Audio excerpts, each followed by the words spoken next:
Assalomu alaykum, hurmatli obunachilar, hormanglar, salomatmisizlar? Akalar, men Rossiyada emasman. O'zimiz Toshkent, Sergeli. O'sha mashhur Bobur aka, arzonchi Bobur aka bo'lib ketdilar bag'i. Sababi Toyland juda arzon sotishyapti. Har safar 5-10 kunda kelyapman, uzog'i 10 kun. Yangi partiya kelyapti. Ba'zida ulgurmay qolyapman. O'zim Ag'da, Vodiyda yoki bir boshqa joyda qolyapman. Video syomka qila olmayapman. Agar ko'rib borayotgan bo'lsangiz, e'tibor qilayotgan bo'lsangiz, hammasi yangi partiya kelyapti o'sha.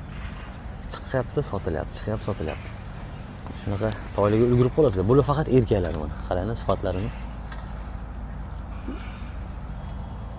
Uyur yo'nalishiga, yaylov yo'nalishiga bemalol tushadi. Yaylov ko'rgan toylar ekan. Buni baytallari ham bor. Kimga qiziq bo'lsa, xuddi shuni, shunaqa parametrda baytallari ham bor.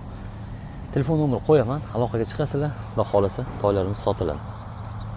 Tarozi